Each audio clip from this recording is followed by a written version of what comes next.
राधे राधे, जय श्री कृष्णा। आप सभी भक्तों का आज की कथा में हार्दिक स्वागत है। भगवान श्री कृष्ण और श्री राधा रानी की कृपा सदैव आप पर और आपके समस्त परिवार पर बनी रहे।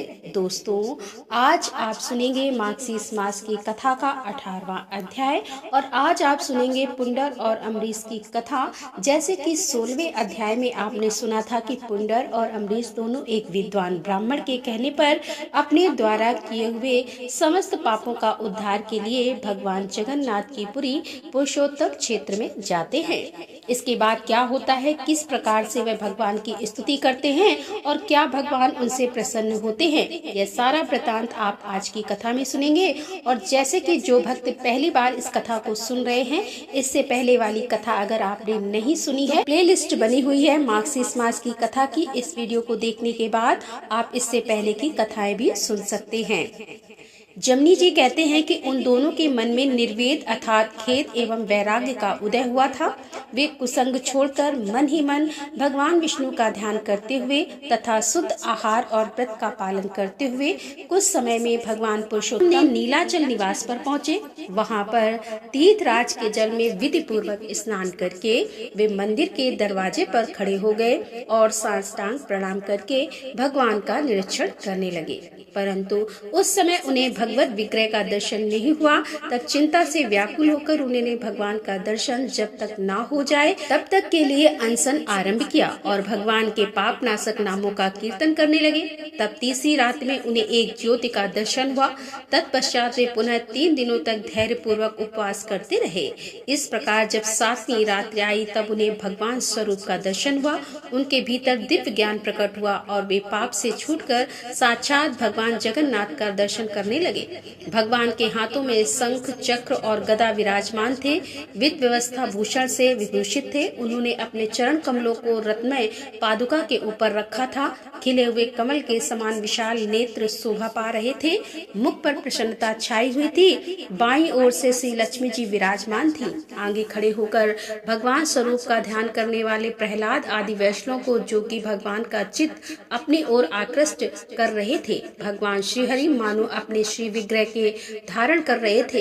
वक्ष स्थल पर शोभा पाने वाली कौस्तुभ मणि में प्रतिबिंबित देवता आदि के द्वारा भगवान अपनी विश्व मूर्ति का प्रकाश कर रहे थे। इस प्रकार भगवान की झांकी करके वे ब्राह्मण और क्षत्रिय क्षण भर में सब विद्याओं के पारंगत विद्वान हो गए। उन्होंने 3 बार देवेश्वर विष्णु की परिक्रमा करके दोनों हाथ जोड़कर उन्हें साष्टांग प्रणाम किया और अत्यंत प्रसन्न होकर स्तुति आरंभ की। पुंडरीक बोले कि हे जगन्नाथ, आपको नमस्कार है। आप सृष्टि पालन और संहार के कारण हैं। हे परमात्मा, हे नारायण, आप सबको शरण देने वाले हैं। आपको नमस्कार है। एकमात्र आप ही परमार्थ हैं। उत्पत्ति और नाश आदि विकार आपसे सर्वदा दूर है। ध्यान रूपी नेत्रों से देखने वाले महात्मा आपको नित्यानंद स्वरूप मानते हैं। आप चैतन्य मात्र संपूर्ण जगत के स्वामी, सबके अधिष्ठान तथा पर से भी परे हैं। आपका स्वरूप अत्यंत निर्मल है। मूढ़ हृदय वाले मनुष्य आपको कैसे जान सकते हैं। हे नाथ, मैं अत्यंत दीन होकर आपकी शरण में आया हूँ।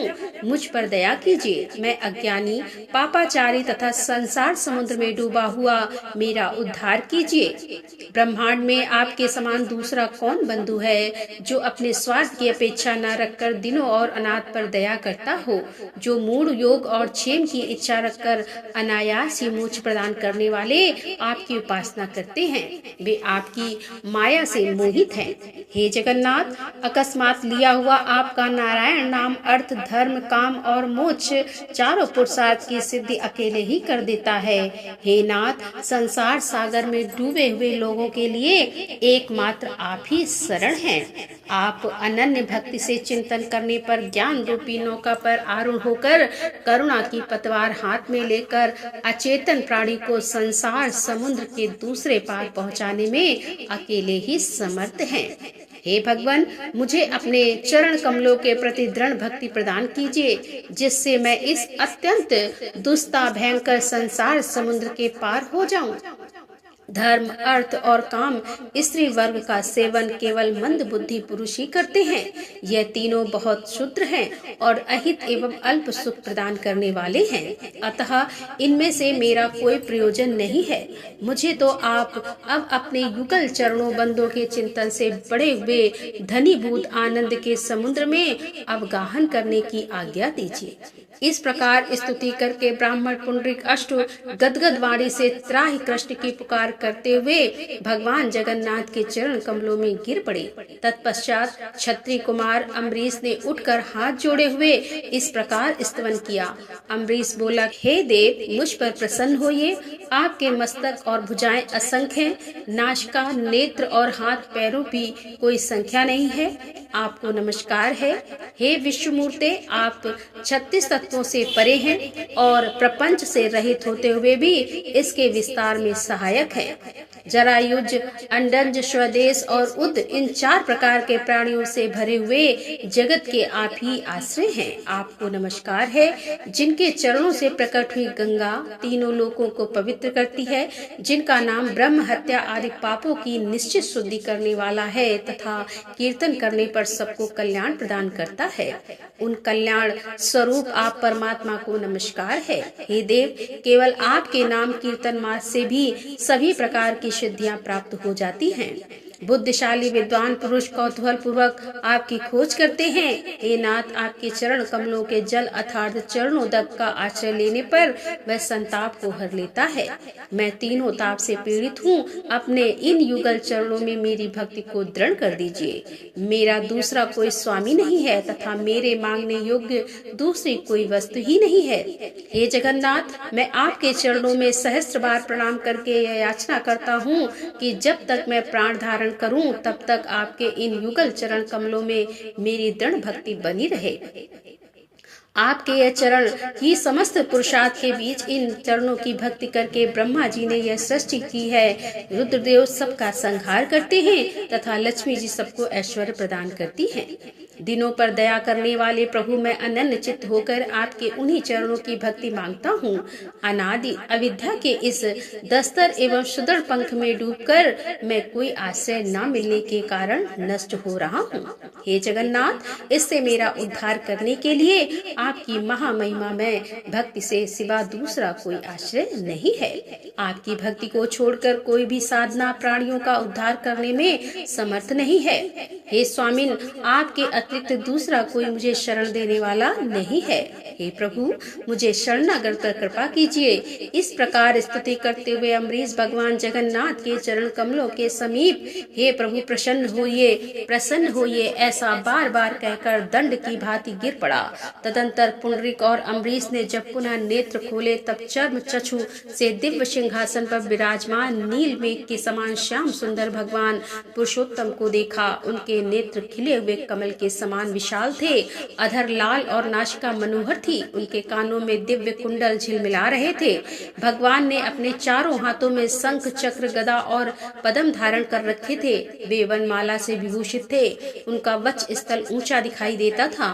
कंठ में परम सुंदर हार शोभा पा रहे थे और मस्तक पर बहुमूल्य मुकुट प्रकाशमान था। वक्ष में श्रीवत्स का चिन्ह और कौस्तुभ मणि शोभा पा रहे थे। भुजाओं में उन्होंने दिव्य अंगद अर्थात भुजबल धारण कर रखे थे। उनकी विशाल भुजाएं घुटनों तक लंबी थीं। वे दिनों और दुखियों की रक्षा के लिए सदैव उद्यम प्रतीत होते थे। उनकी दिव्य पीताम्बर शोभा पाता था। उसके ऊपर सोने की करधनी बंधी हुई थी, जिसकी बीचली गांठ में मणि पिरोई हुई थी। भगवान दिव्य हार और दिव्य चंदन से विभूषित थे। वे स्वर्ण में कमल के आसन पर विराजमान थे और उनके सब अंगों में अनुपम शोभा का निवास था। वे शरणागत का संताप हरने के लिए महान सुधा सागर के समान प्रतीत होते थे। भली भांति खिले हुए कल्प वृक्ष के समान वे संपूर्ण मनोवांछित फलों को देने वाले थे। उनके दक्षिण भाग में हलम शस्त्र धारण करने वाले भगवान बलभद्र बैठे थे, जिन्होंने अपने महान बल से समस्त ब्रह्मांड का भार धारण किया। वे बलभद्र जी नागराज शेष के रूप में शोभा पाते थे। मस्तक पर 7 फन उन्हें सुशोभित करते थे। वे कैलाश शिखर के समान ऊंचे और श्वेत वर्ण थे। उनके कानों में कुंडल प्रकाशित हो रहा था। गले में विचित्र वनमाला थी और उन्होंने दिव्य नील नील वस्त्र पहन रखा था। उनकी पीठ नीची और छाती ऊंची थी। वे संपूर्ण शरीर को कुंडलित करके बैठे हुए थे। उनके चारों हाथों में भी शंख, चक्र, गदा और पद्म शोभायमान थे। उनके अनेक प्रकार के अलंकार धारण करने से वे और भी सुंदर प्रतीत होते थे। भगवान बलभद्र प्रणाम करने वालों के समस्त पापों को नाश करने वाले हैं। इन दोनों के मध्य भाग में कुमकुम के समान लाल वर्ण वाली कल्याणमयी सुभद्रा देवी विराजमान थी, जो संपूर्ण लावण्य का निवास स्थान जान पड़ती थी। समस्त देवता उनके चरणों में मस्तक झुकाते थे। उन्होंने अपने हाथों में कमल धारण कर रखा था और वे दिव्य आभूषण से विभूषित थी। सुभद्रा भी शरणागत के लिए कल्प वृक्ष के समस्त पापों का नाश करने वाली हैं तथा संसार समुद्र में डूबे हुए मनुष्यों को पार उतारने वाली और देवताओं को भी तारने वाली हैं। भगवान पुरुषोत्तम के वाम भाग में उत्तम चक्र प्रकाशित होता था। श्रेष्ठ काष्ठ से निर्मित तथा स्वर्ण के सहयोग से परम उज्जवल 4 स्वरूपों में स्थित भगवान पुरुषोत्तम का प्रातः काल का दर्शन करके उन ब्राह्मण और क्षत्रिय कुमारों ने अपने परिश्रम को सार्थक माना और पूर्वता स्वप्न लीला का स्मरण करके वे बड़े विस्मय को प्राप्त हुए और सोचने लगे, ये काष्ठ की प्रतिमा नहीं, यहाँ तो साक्षात ब्रह्मा प्रकाशमान है। उस समय उन्होंने यज्ञ सभा में आए हुए ब्राह्मणों की बात पर पूर्ण विश्वास किया और आपस में कहा कि हम दोनों महापात की क्रमशः यम यातना भोगने के अधिकारी हैं, और कहा कि देवताओं से सेवित भगवान विष्णु का दर्शन हम तो निरे मूर्ख थे, इस समय 18 विद्याओं में प्रवीण हो गए हैं, इसीलिए यह भ्रम नहीं है, वास्तविक ज्ञान है। यथार्थवादी ब्राह्मणों ने जो कहा था कि तीर्थराज समुद्र के तट पर साक्षात ब्रह्मा विराजमान है और वट वृक्ष की जड़ में यह सदा प्रकाशमान होते हैं, उनके दर्शन से सब प्राणी मुक्त हो जाते हैं, उन सब बातों का आज प्रत्यक्ष अनुभव हुआ। यह वही भगवान जगन्नाथ हैं जो 4 स्वरूपों में स्थित हुए हैं। पृथ्वी पर जब यह अवतार लेते हैं तब चारों रूपों में प्रकाशित होते हैं। अब हम दोनों जब तक प्राण धारण करेंगे इन्हीं के समीप रहेंगे। क्षुद्र कामनाओं से मुंह मोड़कर अन्यत्र जाने का नाम भी नहीं लेंगे। ऐसा निश्चय करके वे दोनों भगवान की विष्णु के भजन में तत्पर हो गए। सदा नारायण का नाम जपते हुए उन्होंने मोक्ष प्राप्त कर लिया। यह पापनाशक चरित्र अत्यंत गोपनीय है। यह तीर्थ के प्रसंग से मैंने इसका वर्णन किया है। जो मनुष्य पुंडरीक और अम्बरीश के इस चरित्र को सुनते हैं और कहते हैं, वे परम आनंद के साथ भगवान विष्णु के परम धाम को प्राप्त होते हैं। जय जगन्नाथ। आज की कथा का यहीं पर समापन करती हूँ। इसके आगे का वृतांत आप कल की कथा में सुनेंगे। उम्मीद करती हूँ कि कल भी कथा जरूर सुनेंगे, और अगर आपको यह कथाएं अच्छी लगती हों तो कथा को लाइक करने के साथ ही वीडियो को ज्यादा से ज्यादा शेयर कीजिए, जिससे कि दूसरे भक्तों को भी इस कथा का लाभ प्राप्त हो। एक समय की बात है, एक संत जंगल में कुटिया बनाकर रहा करते थे और भगवान श्री कृष्ण का भजन किया करते थे। संत को इस बात का यकीन था कि एक ना एक दिन मेरे भगवान श्री कृष्ण मुझे साक्षात दर्शन जरूर देंगे। एक दिन की बात है, उसी जंगल में एक शिकारी आया। उस शिकारी ने जब साधु की कुटिया देखी तो कुटिया के अंदर गया और उसने संत को प्रणाम किया और पूछा कि आप कौन हैं और आप यहाँ क्या कर रहे हैं। अब संत ने सोचा कि यदि मैं इससे कहूँगा कि भगवान श्री कृष्ण के इंतजार में बैठा हूँ और उनका दर्शन मुझे किसी प्रकार से हो जाए तो शायद इसको यह बात समझ में नहीं आएगी। संत ने फिर तुरंत ही दूसरा उपाय सोचा और संत ने शिकारी से पूछा, भैया पहले आप बताओ कि आप कौन हो और यहाँ किस लिए आए हो। फिर उस शिकारी ने कहा कि मैं तो एक शिकारी हूँ और यहाँ शिकार के लिए आया हूँ। संत ने तुरंत उसी की भाषा में कहा कि मैं भी एक शिकारी हूँ और अपने शिकार के लिए यहाँ आया हूँ। शिकारी ने पूछा, अच्छा संत जी आप यह बताइए कि आपका शिकार दिखने में कैसा है, आपके शिकार का नाम क्या है, हो सकता है कि मैं आपकी मदद कर सकूं। संत ने सोचा इसे कैसे बताऊं। फिर भी संत कहते हैं कि मेरे शिकार का नाम कृष्ण है, वह दिखने में बहुत ही सुंदर है, सांवरा सलोना है, उसके सिर पर मोर मुकुट है, हाथों में बंसी है। ऐसा कहते कहते ही संत जी भाव विभोर हो गए और कृष्ण भक्ति में रोने लग गए। संत जी को इस प्रकार से रोते हुए देखकर शिकारी बोला, बाबा रोते क्यों हो, मैं आपके शिकार को जब तक ना पकड़ लूं तब तक पानी भी नहीं पीऊंगा और आपके पास भी नहीं आऊंगा। अब वह शिकारी एक घने जंगल के अंदर गया और जाल बिछाकर एक पेड़ पर बैठ गया। यहीं पर इंतजार करने लगा। भूखा प्यासा बैठा हुआ एक दिन बीता, दूसरा दिन बीता और फिर तीसरा दिन। अब तो भूख और प्यासे शिकारी की नींद आ गई। अब तो भूख और प्यास से शिकारी को नींद भी आने लगी। अब बाके बिहारी जी को उस पर दया आ गई। भगवान कृष्ण उसके भाव पर रीझ गए और भगवान मंद मंद स्वर से बांसुरी बजाते आए और उस जाल में खुद ही फंस गए। अब जैसे ही शिकारी को शिकार का अनुभव हुआ तो तुरंत नींद से उठा और उस सांवरे भगवान को देखा जैसा संत ने बताया था। उनका रूप हूबहू वैसा ही था। वह तो अब जोर जोर से चिल्लाने लगा, मिल गया, शिकार मिल गया।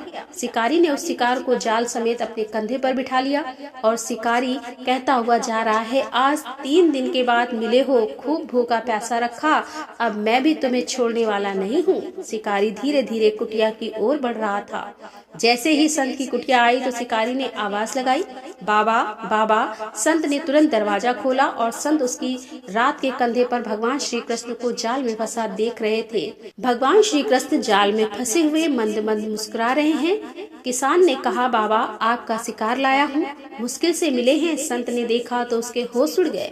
संत किसान के चरणों में गिर पड़े। संत आज फूट फूट कर रोने लगे। संत कहते हैं, मैंने आज तक आपको पाने के लिए अनेकों प्रयास किए प्रभु, लेकिन आप मुझे इस किसान के कारण मिले हो। भगवान बोले, इस शिकारी का प्रेम तुमसे ज्यादा है, इसका भाव तुम्हारे भाव से ज्यादा है, इसका विश्वास तुम्हारे विश्वास से भी ज्यादा है। इसीलिए आज जब 3 दिन बीत गए तो मैं आए बिना नहीं रह पाया। मैं तो अपने भक्तों के अधीन रहता हूँ और आपकी भक्ति भी कम नहीं है। संत जी, आपके दर्शनों के फल से मैं इसे 3 दिन में ही प्राप्त हो गया। इस तरह से भगवान ने खूब दर्शन दिया और फिर भगवान वहाँ से चले गए। प्रेम से बोलिए भक्त और भगवान की जय। तो दोस्तों, ये थी आज की कथा पसंद आई हो तो वीडियो को लाइक करें, शेयर करें और हमारे चैनल पर यदि आप पहली बार आ रहे हैं तो हमारे चैनल को सब्सक्राइब कर लें। मिलते हैं अगले वीडियो के साथ, तब तक के लिए राधे राधे, जय श्री कृष्णा, हर हर महादेव, जय भोलेनाथ की।